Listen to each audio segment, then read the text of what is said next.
Hey everyone, welcome to this episode of Founders on Finance, where we interview founders building interesting companies and learn about how they view finance, from raising rounds to managing cash. Today, we have Gary Hewamadduma of CFO Plans. Gary has an interesting background and a past starting with early access and working with his family business that ultimately evolved into becoming a founding CEO and investor. Gary, thrilled to have you here joining us. Why don't you give us a little brief intro about who you are, what you're currently building at CFO Plans? Yeah, happy to be here, Mike. Thanks for inviting me. A bit about me. Well, I'm a lot of things, but I'll talk only about the stuff that is relevant to this piece. I'm someone who hates waste and likes to see things getting improved all the time, both for our own portfolio companies as well as for our clients. I think this is coming from my upbringing with limited resources. And the great education I was lucky to get exposed to, and the constant search for doing things in a better way because I'm inherently lazy. That doesn't mean I don't work hard. I work really hard, but at the same time, I am lazy in terms of processes. I want to avoid cumbersome processes, so that's what I'm all about. So enough about me. So you asked me about CFO Plans. So at CFO Plans, we are building productive information centers for our clients. So what does it mean? It means, when people come to us, usually they're very hesitant. They don't trust the process, and for most CEOs, it's a boring compliance requirement. But with us, they soon realize that the accounting back office is actually the backbone and the streamlined machine that lays the foundation for the rest of the operation. And so that's how we do it. Talking about our people, all our teammates are at a minimum a bachelor's degree in finance or accounting. Most of them are coming from Big Four background. They are very tech savvy. I think all that is pretty much standard when it comes to CFO Plans. But what makes the real difference is that the service structure. We are available all the time. We assign dedicated teams, so that brings our clients a lot of agility in terms of how the service is delivered. So when you think about quality and agility, you would immediately think, okay, that must be a high-priced service. But we have nicely resolved that issue also. Our price is very transparent, fixed, and it's a monthly subscription, no long-term contracts. Pretty much what I would like to be how I would like to be treated with a service like when I get a service from outside. So yeah, we provide quality and agility for an affordable price. So that's CFO Plans. Yeah, that's amazing. I love it because, I love when you touch on your process and quote unquote being lazy, because that's kind of how I like to operate, right? and it's like the perfect mentality to have for exactly what you're building, back end processes and whatnot. Let's take a step back here and just talk about your professional background a little bit. Initially you were on the traditional accounting to controller or accountant to controller path, but you were able to morph that into also being an investor. Can you kind of walk us through how that happened, turning into an investor? Yes. So in most cases, people come to CFO Plans for our credibility, our team's credibility, and the level of service we provide. So all credit to our team.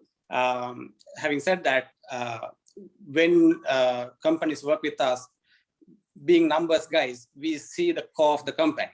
So that kind of gives us a unfair advantage actually. So we can pick and choose where we want to be involved at a bigger capacity. And also, especially for me, personally speaking, I love how some of these companies are tackling some of the biggest problems the world is facing right now: biotechnology, food industry, innovative real estate solutions, space technology, energy. These are really interesting arenas. So naturally, you want to get involved at a bigger capacity. So we are fortunate enough to have financial resources to do it. So this was not an overnight job. This is carefully curated work over that spans over 2 decades. So Right. Yeah, that's very interesting. I mean, it's a great transition for you because, like you said, you're seeing like a little inside baseball because you're seeing how the companies are working, what the metrics are, the numbers are, and then from there you can kind of transition into participating in the company. Yep. For my side, it's a no-brainer for having an investor with your accounting skills and your background on the cap table, right? Right. Start out straight away. You can help them as they continue to build. Your feedback allows them to really dial into finance and accounting. So my assumption would be, for you, does your accounting history and the CFO plans and all that pave the way for the founders wanting you to get involved? Absolutely. Again, the relationship starts when they come to CFO Plans in most cases, and then in terms of service, we would like to treat every single customer as if we are invested in that company. In some companies, yes, technically we have actually invested, but that doesn't make any difference. Every single customer is equally important to us. We treat them as if we are actually investors. So, naturally, our service provision, shows that level of confidence, that level of credibility, that level of results. So that's why we are successful, actually. Absolutely, totally makes sense to me. Beyond all that, right? You're not just the CEO of CFO Plans. Tell us about Talentshell, Invoisync Weltri. What's your roles at those companies? Right. So in our portfolio of companies, obviously we have a few, marquee companies, and then I'm also involved in multiple seed investments. I'm not going to talk about all those, but because you asked, let's talk about a few of these marquee companies. So we have over about 400 professional grade employees globally, both in US and globally. And we provide many indirect employment also. So in terms of specific companies, Talentshell is a B2B company. They provide operational customer service, lead gen services for other businesses. And then Invoisync is in healthcare industry, highly regulated. Their customers are also, again, B2B, but their customers are in the healthcare industry. What their service is actually revenue cycle management for hospitals, clinics, or anyone who is involved in healthcare industry and insurance. Mm-hmm. And then our latest venture is Weltri. Weltri provides fitness, nutrition, and telemedicine services for a fixed monthly subscription. It's B2C, so that's how we operate that. And then, like I said,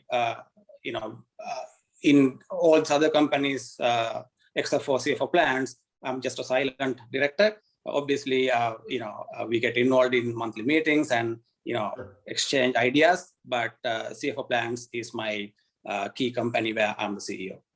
Right.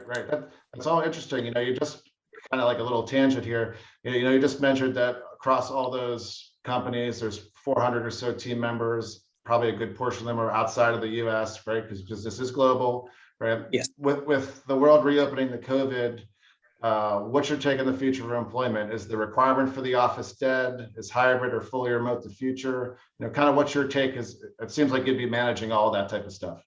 Yeah, it's a very interesting question. In fact, I wrote an article about this very subject, I would say about 2 years ago. This is pre-COVID. No one knew about COVID at the time.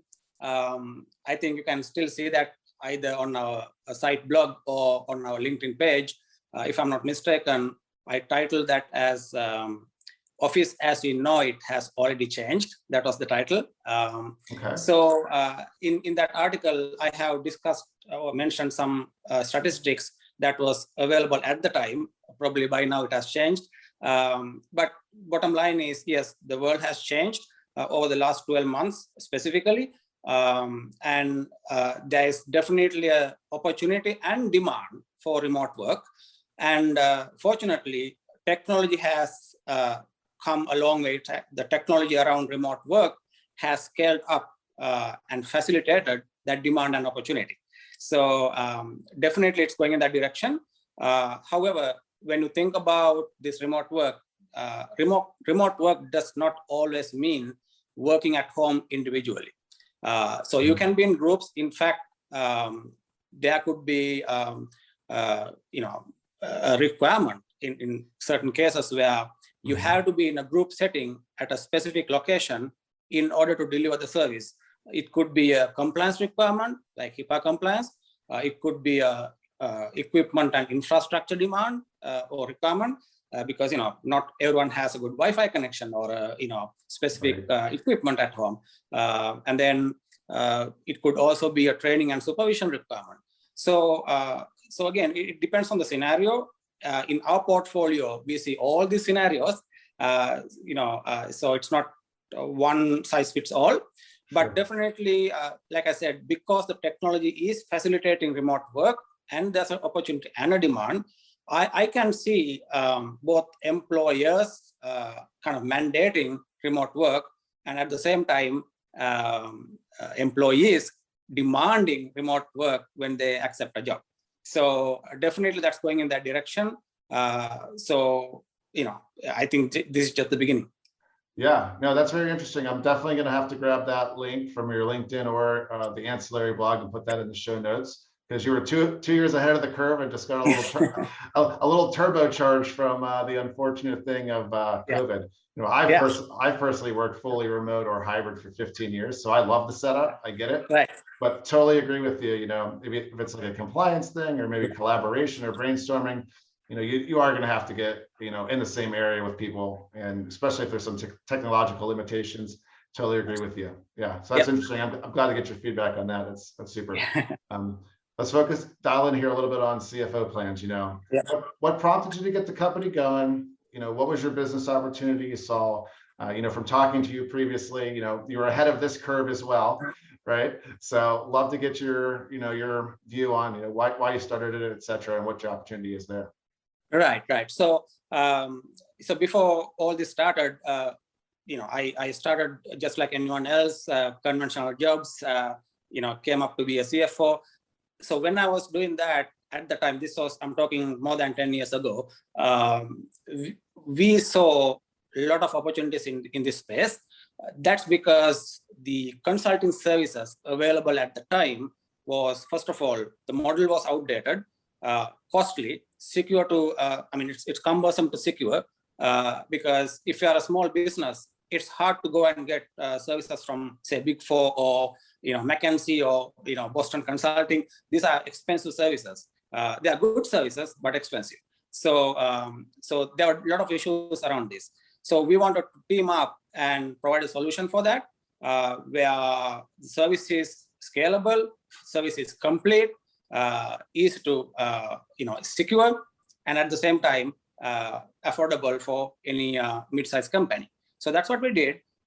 So we had to overcome certain fears of outsourcing and also convince a lot of CEOs that this is the way to go. Not only you could, you should do it. So this kind of push has paved way for many other companies to come into the industry. Now you can see a lot of competition is popping up, which is great. That means industry itself is growing. So there's enough to go around for everyone. I love it. So this is pushing almost every single company, big and small, to adopt this structure and outsource their operational backend. So that's the story of CFO Plans, and I'm proud to say that CFO Plans was in the forefront of this silent revolution. Yeah, it's absolutely wonderful, and from what we do over at Interprime, right? We're definitely on the area as well of outsourcing specialized teams. So totally understand it and I love it. Just wish we were maybe 10 years ahead of the curve like you, but there's always more room to run, right? Exactly. Yeah. Exactly. Let's talk about some of this stuff, right? Like you've talked to and worked with hundreds of companies. You probably see some very consistent things. What are some of these blind spots that maybe founders and CEOs maybe miss when it comes to finance and accounting? I would even say maybe like fumble the ball or miss the ball. Do you have any types of those things? Yes, definitely there are, many of these, but I think I think it all comes down to a couple of things. One is the timing. And then second is the value they allocate to getting the backend accounting done properly. So when it comes to timing, most startup CEOs specifically, they don't want to do it. They want to focus on the product or the service and the technology aspect of delivery. However, by the time they realize that, hey, I need proper financials, it's usually it needs a long and costly overhaul. So at the end of the day, it's a waste of money for everyone, and also it's a reputational issue. Like the reputation of the CEO is on the line because no sophisticated investor would even look at your company if you don't have a proper back office, proper financials ready, and streamlined services, streamlined back office.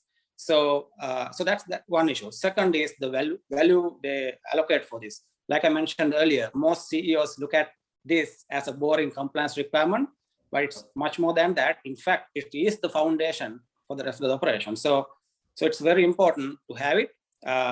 So those are the two things I think.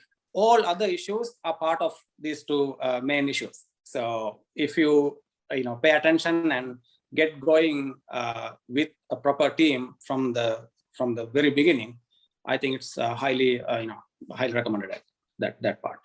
Right, absolutely. Most people get kind of stunted by thinking, oh, I got to spend all this money up front. But in actuality, if they don't, months or years down the line, the cleanup bill, if you will, is going to be substantially 100 times more, and it's and also it's a timing factor. For example, if you're going for a Series A, pretty much, from my experience, from the start of the discussion to the actual close, you're talking less than 6 months. So unless you have a team to who can go back and clean up everything in 6 months, you're in trouble. So right, yeah, it's better to start early on, right? Do you have any other suggestions for these founders and CEOs that they can start working on their finances? Outside of it being systems and team, or what else do you have? Obviously you have to have the right financial tech stack. If you look around now, the tech stack is really important. Going back to actually you asked about remote work, right? So some of the industries that you never thought would provide remote employment has gone online. For example, retail food industry. So let's say you are unemployed and you have really good cooking skills. You can be a restaurant owner right out of your kitchen, home kitchen, because all you need is your cooking skills now.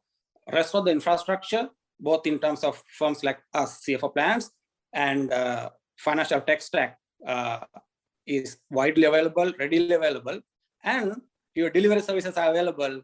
You can choose 3 or 4 different delivery services to get your products in front of customers. So it is there. It is up to the CEOs or the users to actually, utilize it. So my tips would be pretty much, make use of the technology, make use and employ the right team. And third, obviously you have to implement those recommendations coming from that team in a timely fashion. If you don't implement, then it's useless anyway. So to recap, tech stack, the team, implementing recommendations in a timely fashion. Right. That's absolutely phenomenal tips, and I totally agree with you. That is great. We're starting to come up on the 20-minute marker here. Why don't we wrap it up so you can get back to what you're doing and building over there? Tell everybody where they connect with you online, CFO Plans website, emails, anything you want people. Obviously, people can reach us via our website, the contact form, and then we have a LinkedIn page, CFO Plans LinkedIn page, and if you would like to email us, it's new@cfoplans.com, new@cfoplans.com. Then the right person will get back to you. Perfecto. I love it. Before I let you go, last thing here, why don't you give everybody a final comment? I think, again, only thing I want to repeat is, world is changing. Either you adapt or become a victim of change. So if you don't act now, it's going to come back and haunt you. So do it now. Fantastic way to end. You either got to grow, change, or fall to the wayside. Yeah. Absolutely. All right. Well, if you're a new company getting off the ground, more established, looking at deeper financial systems, definitely reach out to Gary and CFO Plans. He's an operator. He has a global team. He's got the tech stack. He can get you guys set up for success. I'm going to have the replay of this conversation available on the Interprime YouTube channel, also on Spotify. We'll give you track listings to Gary's answers, also links he's mentioned, including the blog post and whatever else he feels is relevant. Gary, it's great talking to you as always. I look forward to doing this again in the future. Everybody, thanks for listening. Gary, have a great day. Thanks, Mike. You too. Bye.